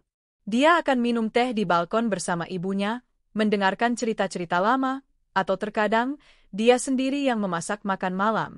Dia memasak rendang, makanan favorit ibunya, sesuatu yang dulu dicemooh Tanti karena dianggap bau dan kampungan. Di rumah ini, aroma rendang kini adalah aroma kebahagiaan. Dia telah membuktikan hidupnya lebih bahagia. Jauh lebih bahagia. Di hari yang sama, di Bandara Soekarno-Hatta, Lydia melangkah keluar dari gerbang kedatangan internasional. Dia tidak dijemput. Dia tidak membawa koper. Dia hanya membawa 1 tas jinjing kecil berisi dokumen deportasi dan pakaian ganti yang diberikan oleh KBRI. Dia telah bekerja sama dengan baik di Spanyol. Dia memberikan kesaksian yang memberatkan Bram, melukis dirinya sebagai korban yang lugu, yang baru tahu status Bram setelah pernikahan. Tentu saja, itu bohong. Tapi otoritas Spanyol tidak peduli, mereka hanya ingin mengurangi satu masalah. Dia dideportasi, blacklisted dari Uni Eropa. Dia menyalakan ponselnya. Ratusan notifikasi. Tapi bukan dari teman-temannya. Akun gosip yang dulu mengunggah foto pernikahannya kini mengunggah berita konferensi pers Amira. Wajah Amira yang tegas ada di mana-mana. Dan di bawahnya, kolom komentar penuh dengan caci maki untuknya. Ini dia si pelakornya. Kirain dapat CEO kaya, ternyata dapat gembel buronan. Hahaha, salah pilih mangsa lu, Mbak. Amira itu ratunya. Si Lydia lagi di mana ya? Ikut jadi gembel di Spanyol apa udah kabur? Wajah Lydia pucat pasi. Reputasinya hancur. Karirnya tamat. Dia mencoba menelepon beberapa temannya. Tidak ada yang mengangkat. Dia mencoba menelepon keluarganya di kampung. Ibunya hanya menangis, bilang bahwa tetangga semua sudah tahu dan keluarga mereka malu besar. Dengan sisa uang yang diberikan KBRI, dia naik taksi ke apartemen mewahnya, apartemen yang dulu dibelikan Bram. Kuncinya tidak berfungsi. Maaf, Mbak Lydia, kata satpam lobi yang dulu selalu ia beri tip. Unit Mbak sudah disita. Tagihannya tidak dibayar 3 bulan. Disita? Tapi itu atas nama saya. Itu dibeli pakai kartu kredit perusahaan PT Hartono, Mbak. Dan pemilik baru perusahaan, Ibu Amira, sudah menarik semua aset yang terkait dengan ya, Mbak tahulah, kata satpam itu, kini tanpa rasa hormat. Lydia terduduk di lobi apartemen yang mewah itu. Dia tidak punya apa-apa. Dia tidak punya rumah, tidak punya pekerjaan, tidak punya uang, dan tidak punya nama baik. Dia telah mempertaruhkan segalanya untuk seorang pria yang ternyata adalah parasit. Dan kini, dia harus membayar harganya sendirian. Di Madrid, neraka telah membeku. Musim gugur berubah menjadi awal musim dingin. Udara malam bukan lagi dingin, tapi menusuk tulang. Bram dan Tanti telah bertahan hidup di jalanan selama seminggu.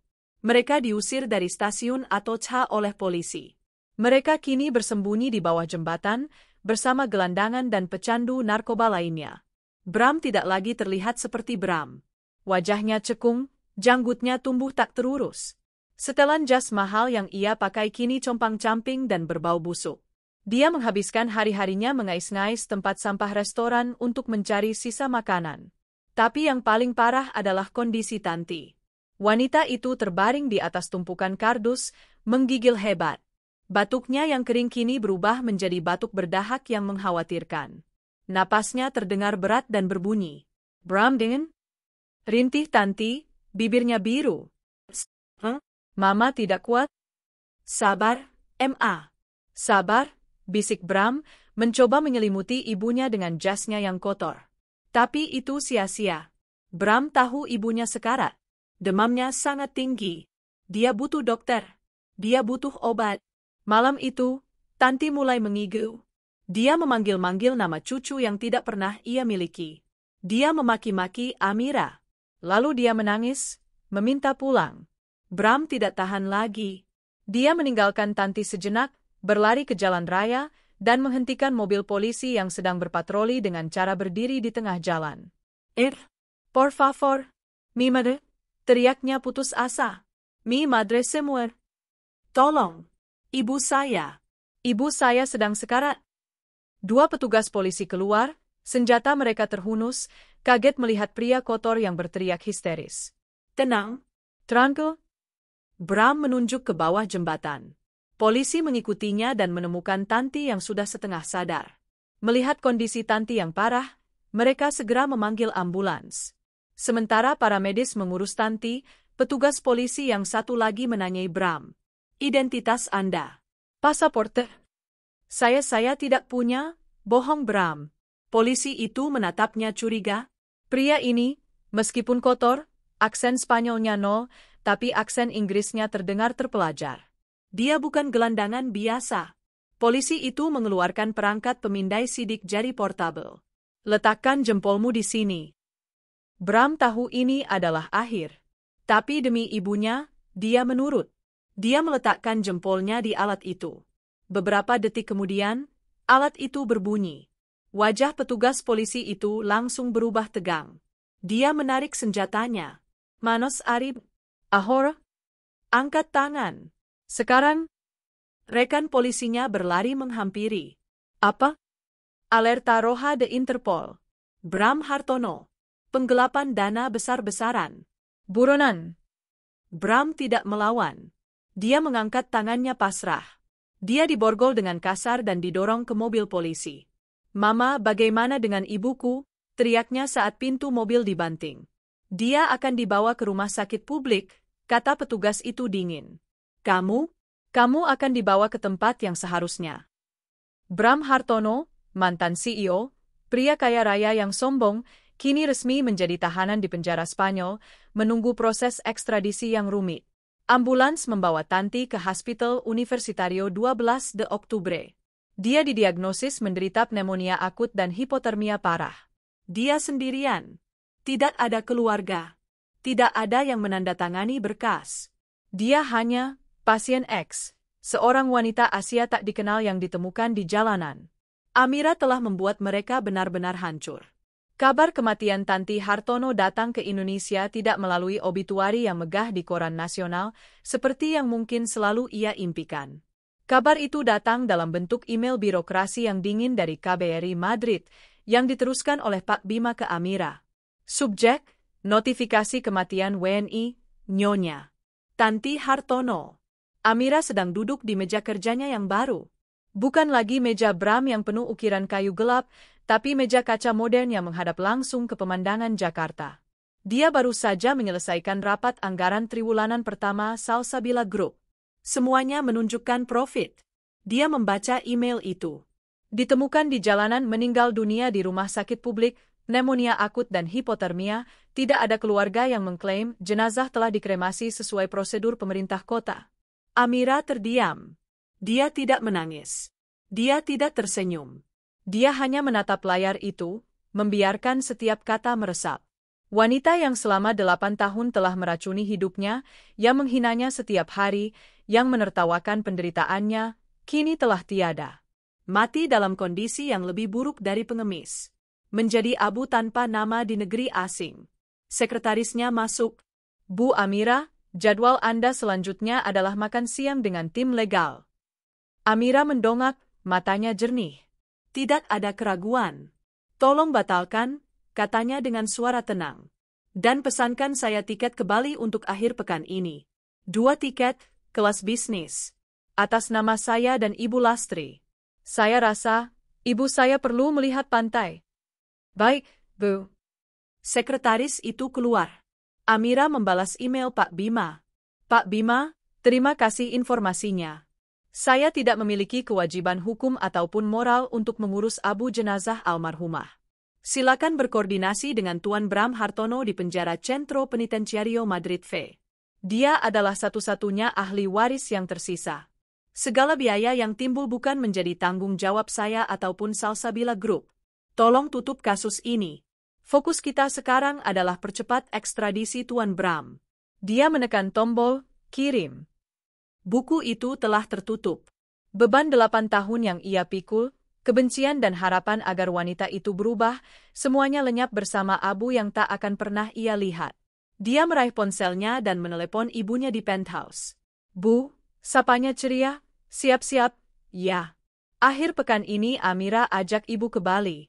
Kita menginap di villa yang ada kolam renang pribadi, ibu bisa berendam air hangat." Tawa renyah Bu Lastri terdengar. "Boleh, Nak. Asal jangan lupa sholat dan sedekahnya." "Pasti, Bu." Amira menutup telepon. Dia tersenyum. Dia bahagia. Dia benar-benar bahagia. Sebulan kemudian, pintu sel isolasi di penjara Madrid terbuka. Hartono. Waktunya pergi. Bram Hartono, yang kini hanya tinggal kulit pembalut tulang, digiring keluar. Matanya kosong. Jiwanya telah mati di sel itu, bersamaan dengan berita kematian ibunya. Dia menolak untuk mengklaim Abu Tanti. Dia tidak sanggup. Dia tidak mau melihat bukti fisik terakhir dari kegagalannya sebagai seorang anak. Abu ibunya kini terkatung-katung di pemakaman umum Madrid, menunggu untuk dibuang secara massal jika tidak ada yang mengambil.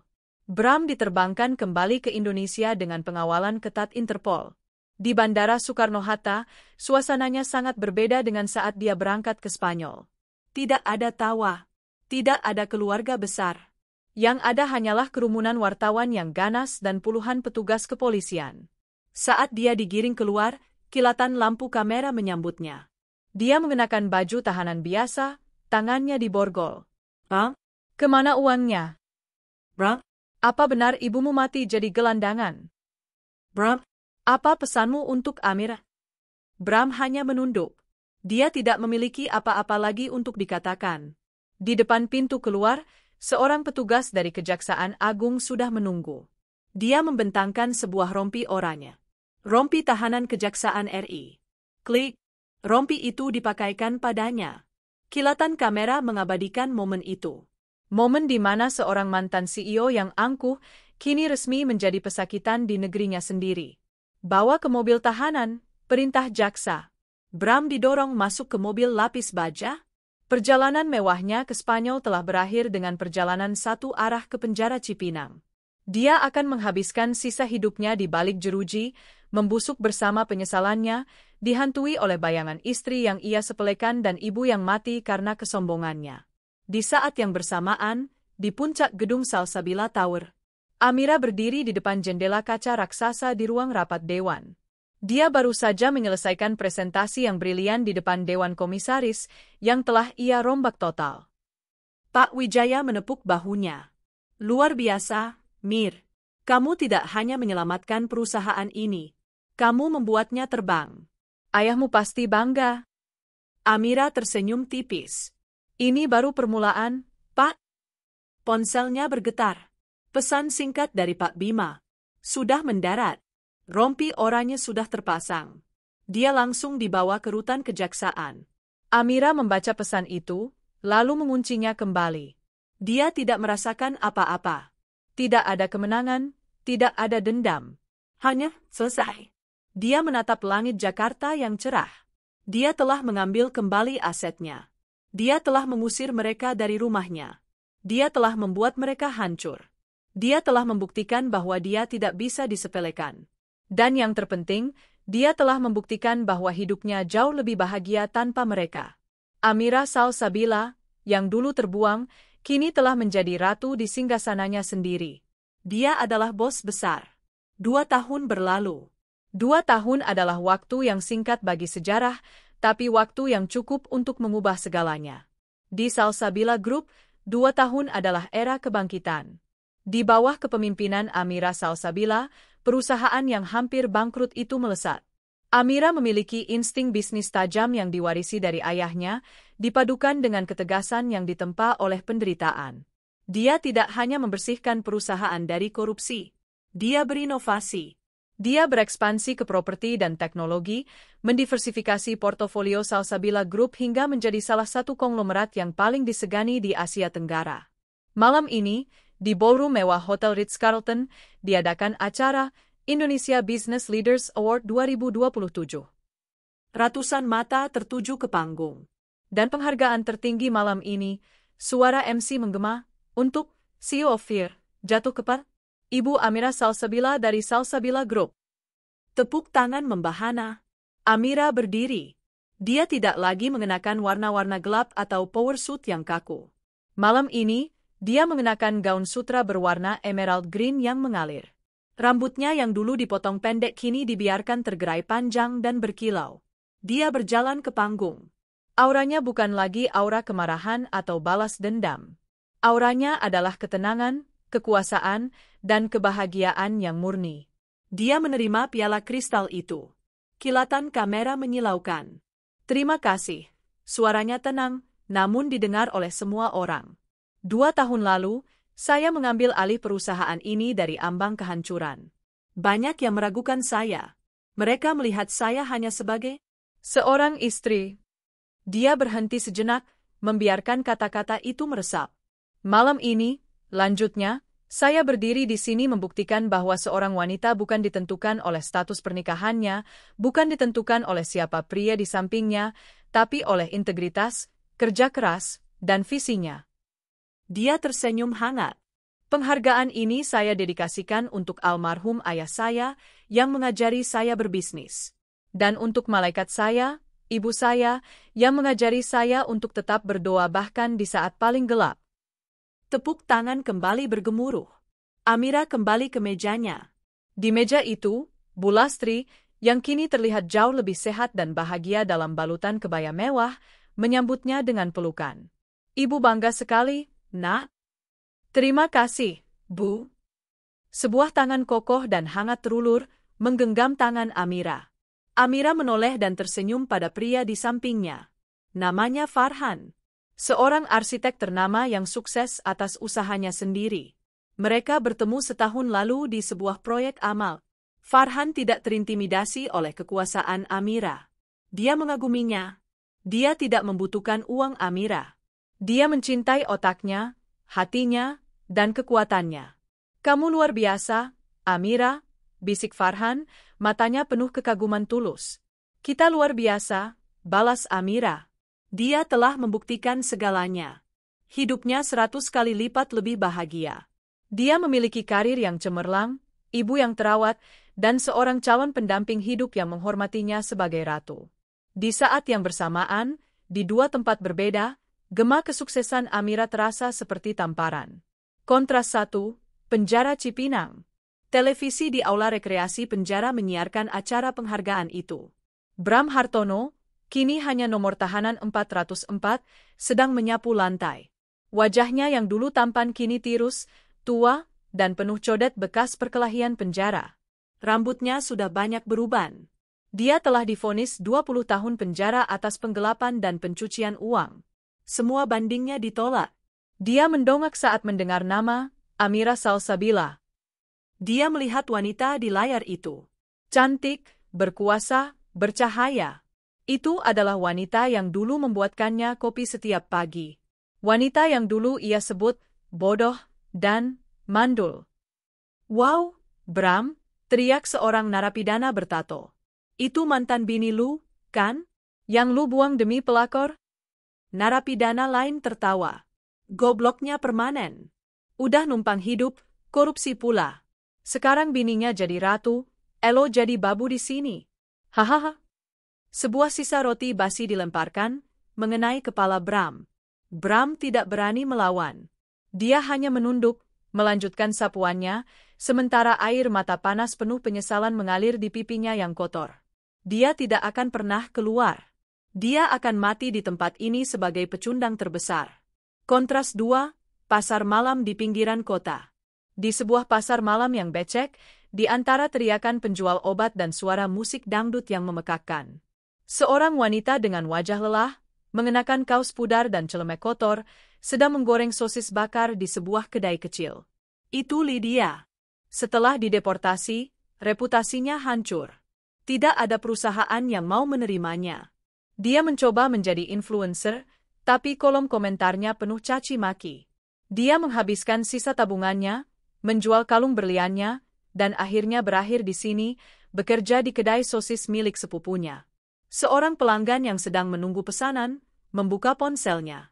Laman berita online dipenuhi wajah Amira. Spektakuler. Amira Salsabila, CEO of the Year, siap menikah lagi dengan arsitek tampan. Lydia melihat foto Amira yang tersenyum bahagia, bersanding dengan Farhan yang gagah. Prang, penjepit sosis jatuh dari tangannya yang gemetar. Minyak panas menciprati lengannya. Aduh, Mbak, Gimana sih? Pesanan saya, omel pelanggan itu. Haha. Lydia memungut penjepit itu. dia melihat pantulan dirinya di kaca etalase yang berminyak. Wajahnya kusam, tangannya bau sosis. Inilah hasilnya. Dia merebut suami orang, yang ternyata adalah gembel. Dia mengorbankan segalanya. Dan sebagai gantinya, wanita yang ia hina kini mendapatkan segalanya. Kekayaan, kekuasaan, dan cinta sejati. Sementara dia mendapatkan sosis bakar dan penyesalan seumur hidup. 1 tahun setelah malam penganugerahan itu. Panggungnya bukan lagi ruang rapat yang dingin atau ballroom yang megah. Panggungnya adalah sebuah taman di tepi tebing di Uluwatu, Bali. Lautan Hindia terbentang di bawah, berkilauan diterpa cahaya matahari terbenam. Aroma frangipani, bunga Kamboja, bercampur dengan aroma dupa yang menenangkan. Ini bukan pesta pernikahan besar-besaran yang dihadiri ribuan tamu untuk pamer status. Ini adalah sebuah upacara yang intim, khidmat, dan sakral. Hanya dihadiri oleh Bu Lastri, Pak Wijaya, dan beberapa sahabat terdekat. Amira duduk anggun, mengenakan kebaya putih bersih yang sederhana namun memancarkan kemewahan yang tak terbeli. Wajahnya, yang dulu penuh luka, kini memancarkan kedamaian. Di hadapannya, Farhan, pria yang mencintainya dengan tulus, menjabat tangan wali hakim. Saya terima nikah dan kawinnya Amira Salsabila binti almarhum Handoko. Suara Farhan terdengar mantap dan tulus. Saat kata, sah, menggema, Bu Lastri tak kuasa menahan tangis harunya. Ini adalah air mata yang berbeda. Air mata kelegaan. Amira mengambil tangan Farhan dan menciumnya. 8 tahun lalu, saat ia mencium tangan Bram, ia merasa itu adalah awal dari sebuah pengabdian yang buta. Hari ini, saat ia mencium tangan Farhan, ia merasa ini adalah awal dari sebuah kemitraan yang setara. Farhan tersenyum, mengusap lembut kepala Amira. Terima kasih sudah mengizinkan aku masuk, bisiknya. Malam itu, mereka tidak berpesta. Mereka hanya makan malam bersama di bawah bintang-bintang. Nak Amira, kata Pak Wijaya, mengangkat gelasnya yang berisi jus mangga. Saya sudah melihat banyak pebisnis tangguh. Tapi Anda yang terhebat. Anda tidak hanya membangun bisnis, Anda membangun kembali kehidupan. Selamat. Terima kasih, Pak. Sudah seperti ayah kedua bagi saya, balas Amira. Setelah Bu Lastri dan tamu lainnya beristirahat di kamar villa mereka, Amira dan Farhan berdiri berdua di tepi kolam renang, menatap lautan yang gelap. Jadi, bagaimana rasanya? Tanya Farhan. Bagaimana rasa apa? Semuanya. Menang. Bahagia. Menikah lagi. Amira terdiam sejenak. Dia menarik napas dalam-dalam, merasakan udara laut yang segar. Dulu, katanya pelan, setiap malam aku sholat di atas sajadah, menangis, berdoa supaya Mas Bram dan Mama Tanti diubah hatinya menjadi baik. Supaya mereka bisa menerimaku. Farhan mendengarkan, tangannya menggenggam erat tangan Amira. Doaku tidak pernah terkabul. Mereka tidak pernah berubah, lanjut Amira. Aku dulu berpikir, mungkin Tuhan tidak mendengarku. Dia menoleh menatap Farhan, matanya berkaca-kaca, tapi bukan karena sedih. Malam ini aku sadar, bisiknya. Doaku terkabul. Hanya saja, bukan mereka yang diubah. Tapi aku. Tuhan tidak mengubah mereka, lanjut Amira. Tuhan memberiku kekuatan untuk mengubah nasibku sendiri. Tuhan tidak memberiku suami yang baik. Tuhan menyingkirkan suami yang jahat, agar aku bisa menemukanmu. Tuhan tidak membuat mertuaku menyayangiku. Tuhan mengambil mereka dari hidupku, agar aku bisa fokus menyayangi ibuku sendiri. Dan Tuhan tidak memberiku kebahagiaan. Tuhan memberiku kekuatan untuk menciptakan kebahagiaanku sendiri. Farhan menarik Amira ke dalam pelukannya. Kamu adalah wanita terkuat yang pernah aku temui, Amira Salsabila. Aku tidak kuat sendirian, balas Amira, membenamkan wajahnya di dada bidang suaminya. Aku kuat karena aku tahu aku pantas bahagia. Di penjara Cipinang, Bram Hartono mendengar kabar pernikahan Amira dari televisi di aula penjara. Dia hanya menatap kosong, sebelum akhirnya kembali menyendok nasi cadongnya yang dingin. Dia sudah mati rasa. Di kedai sosisnya yang bau, Lydia juga melihat berita itu dari ponsel pelanggan. Dia cepat-cepat membuang muka, berpura-pura sibuk mengelap etalase agar tidak ada yang melihat air matanya yang jatuh di atas tungku yang panas. Keduanya kini hanyalah catatan kaki yang menyedihkan dalam kisah hidup seorang ratu. Amira tidak lagi memikirkan mereka. Dia tidak lagi memikirkan balas dendam. Dia tidak lagi memikirkan rasa sakit. Malam itu, di Bali, di pelukan pria yang tulus mencintainya, dia bukan lagi Amira yang teraniaya. Dia bukan lagi Amira sang bos besar yang penuh perhitungan. Dia hanyalah Amira yang utuh, yang damai, dan yang akhirnya benar-benar bahagia. 5 tahun telah berlalu sejak Amira dan Farhan mengikat janji suci di Uluwatu. Langit Jakarta sore itu berwarna oranye lembut. Di sebuah rumah asri di kawasan Kebayoran Baru, bukan lagi penthouse kaca yang angkuh, melainkan sebuah rumah taman yang hangat dan penuh tawa. Suara riang anak-anak terdengar. Bunda, ayah, kakak lari-lari terus. Amira, yang kini berusia akhir 30-an, tertawa sambil meletakkan teko teh di meja teras. Dia tidak lagi mengenakan blazer kaku. Di rumah, dia adalah bunda. Dia menghampiri sepasang anak kembar berusia 4 tahun yang sedang berlarian di rumput. Rian, jangan ganggu Rani, sayang, kata Amira lembut, menggendong putranya. Farhan, suaminya, tersenyum dari kursinya, tangannya sedang memijat pelan bahu Bu Lastri. Biarkan saja, Mir, kata Bu Lastri, matanya bersinar bahagia. Namanya juga anak-anak. Dulu kamu juga lasak begitu? Amira duduk di samping suaminya, putranya kini beralih ke pangkuan Farhan. Kehidupan telah memberinya segalanya. Salsabila Group kini telah menjadi konglomerat multinasional, merambah ke green energy dan teknologi. Amira dihormati bukan hanya sebagai CEO yang ditakuti, tapi sebagai filantropis yang dermawan. Namun, kesuksesan terbesarnya ada di sini, di teras ini. Sebuah keluarga yang utuh, yang dibangun di atas cinta, bukan kepura-puraan. Oh ya, kata Farhan tiba-tiba, seolah teringat sesuatu yang tidak penting. Aku tadi melihat berita kecil di portal hukum. Permohonan gerasi Bram Hartono ditolak Presiden. Nama itu, nama yang sudah bertahun-tahun tidak pernah disebut di rumah ini. Amira terdiam sesaat. Kasihan juga, kata Bu Lastri pelan, bukan karena simpati pada Bram, tapi lebih pada nasib manusia. Dia sudah mendapatkan apa yang pantas dia dapatkan, Bu, kata Farhan tegas, namun lembut. Vonis 20 tahunnya tetap berlaku. Dia akan keluar dari penjara sebagai pria tua yang tidak punya apa-apa. Amira mengangguk pelan. Dia tidak merasakan apa-apa. Tidak ada kebencian, tidak ada kemenangan. Hanya tan. Bram hanyalah hantu dari masa lalu yang sangat jauh. Lalu, tanya Amira, lebih karena penasaran, bagaimana dengan dia? Dia tidak perlu menyebut nama Lydia. Farhan menggeleng. Tidak ada yang tahu. Setelah kedai sosisnya bangkrut, dia menghilang. Ada yang bilang dia kembali ke kampungnya, menikah dengan duda tua di sana. Ada yang bilang dia mencoba jadi simpanan lagi. Tidak ada yang peduli. Dan Tanti, abunya, setelah bertahun-tahun tidak diklaim di Madrid, akhirnya dibuang ke pemakaman umum tanpa nama. Benar-benar lenyap dari muka bumi, seolah tak pernah ada. Mereka semua telah menjadi debu.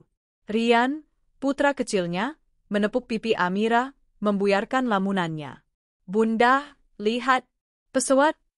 Amira mendongak. Dia menunjuk ke langit, mengikuti arah telunjuk kecil putranya. Dia tidak lagi melihat ke masa lalu yang kelam. Dia menatap ke masa depan yang cerah. Dia memeluk Farhan, mencium pipi ibunya, dan tertawa bersama anak-anaknya. Inilah balas dendam terbaiknya. Bukan kehancuran mereka. Bukan penjara. Bukan kemiskinan mereka. Balas dendam terbaiknya adalah kebahagiaannya yang utuh. Hidupnya yang damai. Keluarganya yang hangat. Amira Salsabila telah menang dengan cara paling mutlak.